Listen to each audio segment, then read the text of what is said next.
Hi, I'm Arnie Gunderson of Fairwinds Associates. It's Wednesday, April 6th. In my previous update, I talked about the possibility of an inadvertent criticality occurring in Fukushima 1. And that was based on four things. It was based on a neutron beam being detected 13 times. It was based on the presence of chlorine-38. It was based on tellurium-129 being detected. And it was based on iodine-131 and 132 being detected. Well, since I made that update to you, TEPCO, Tokyo Electric, has pulled the report upon which I based it. The tellurium data, they say, is no longer accurate. Now, when you're in a mode like Tokyo Electric is in, you would hope that the information you're using is accurate, and that's a serious concern that inaccurate information is being used in decision-making at TEPCO. There's a couple, this isn't the only time, there's a couple of these instances.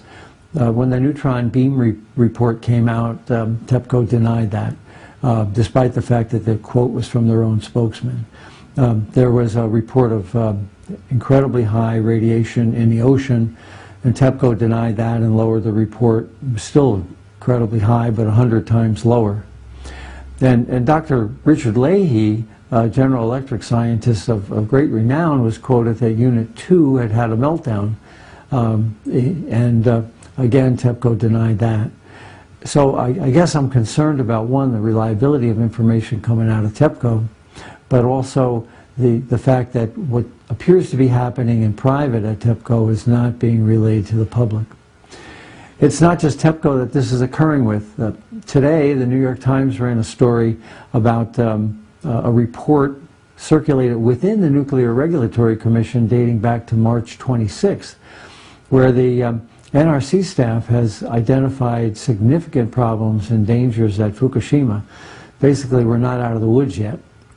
The problems that the staff is aware of, but yet not really sharing with Congress or with the general public, include the fact that there's an awful lot of mud inside this nuclear reactor. Now, we've been talking about that for a week or more because of the seawater that's been injected into the reactor.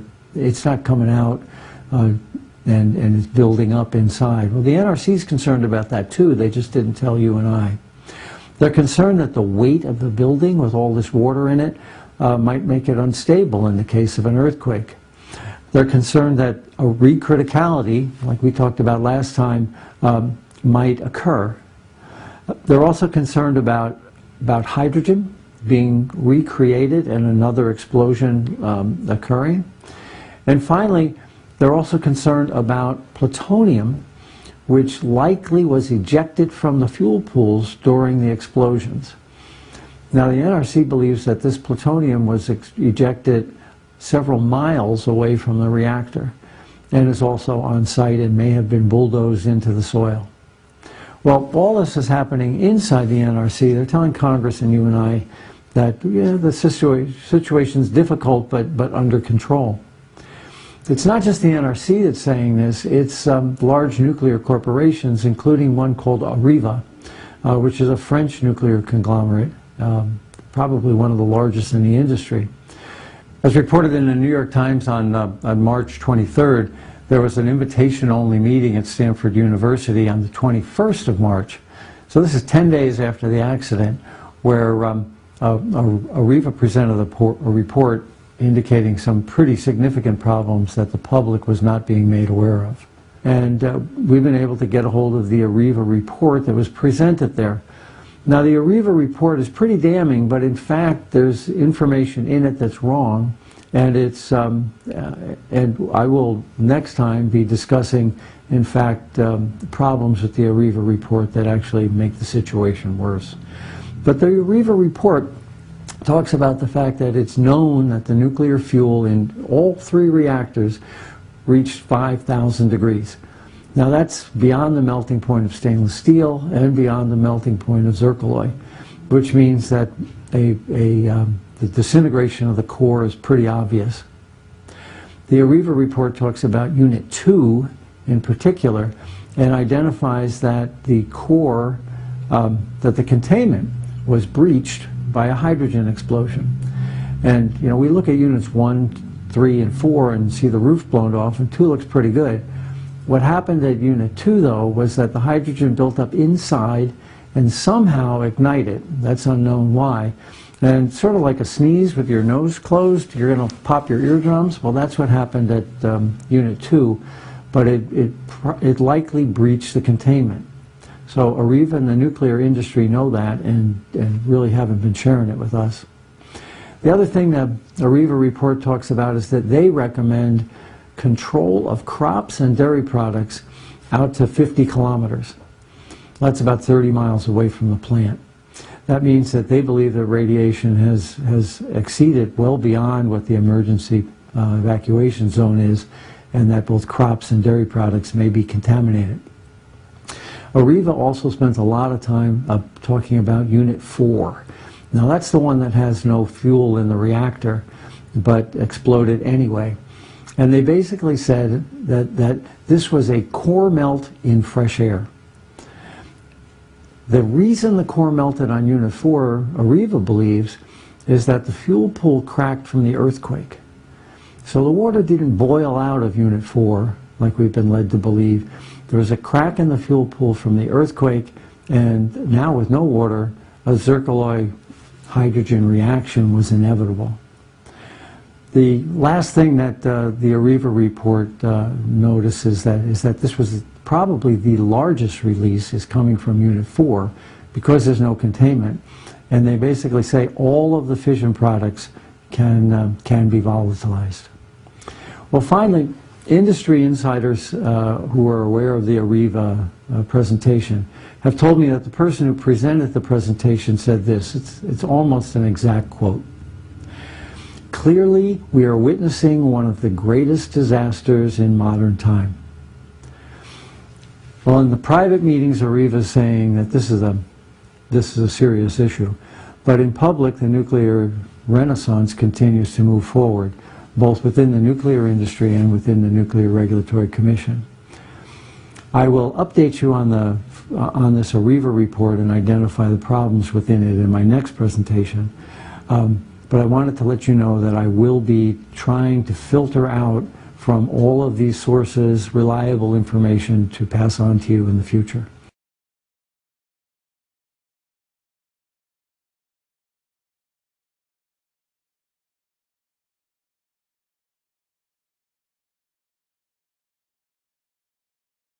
Here to help us better understand the situation is Arnie Gunderson, a nuclear safety advocate who consults with Vermont state government about the Vermont Yankee nuclear power plant. Mr. Gunderson, let's start with Tokyo Electric Power saying it has plugged the big leak in reactor number 2 using 1,500 liters apparently of water glass or sodium silicate. Help us understand the significance. Well, there's trenches outside the building, and one of those trenches had an 8-inch hole in it. And that led directly into the ocean. So they plugged that leak, and that's good news for the ocean. The trench, however, is still getting radioactive liquid from the Unit 2 containment building itself because there's the containment has been damaged. So radioactive water is leaking out into the trench now, but now the trench is not leaking out into the ocean. Well, I've come over here to the wall to pull out the photos here. I want to shrink this down just a little bit. What makes this interesting, to the naked eye anyway, if you look at from the out, it's 4, heavily damaged, 3, destroyed. 2 seems from the outside to be the most intact of the buildings. You see the steam coming out here. I assume that's from the water they're pouring on it to cool it. But explain to the layman why the building being in pretty good shape does not tell you anything about the severity of the problem inside. Yeah, the building, that box, is called a reactor building, and inside that is the containment. And as pressure started to build up in Units 1 and Unit 3, they vented the hydrogen gases into the reactor building, and that's what blew up. And that the dramatic pictures of the explosion were of the reactor building. Underneath that rubble is the containment. But in the building that's intact, they didn't vent it in time, and they had a hydrogen detonation inside the containment. And that's kind of like sneezing with your mouth closed and your nose pinched. It's going to pop your eardrums. Well, what happened on Unit 2 is that as a result of that explosion, the containment itself broke. And so now radioactive liquids are leaking out of the containment into that trench. I want to shrink this down for a second. I want to come back to the pictures in a minute. But for now, I want to just talk about how much water. Because the company says 11,500 tons of radioactive water. We're not minimizing this at all. Going into the Pacific Ocean, that's about enough water to fill 5 large swimming pools. The Pacific Ocean, as you can see, this is, in terms of the volume of the Pacific Ocean, Mr. Gunderson, this is literally a drop in the bucket. However, you think the company is understating the concern here about the radioactivity? Well, they needed to empty tanks on site because the tanks had concentrations of liquid that were 500 times what was permissible. But the stuff they needed to put in them was much more radioactive than that. So the 11,000 tons that they pumped overboard today was to clear tanks so that more radioactive liquid could come behind.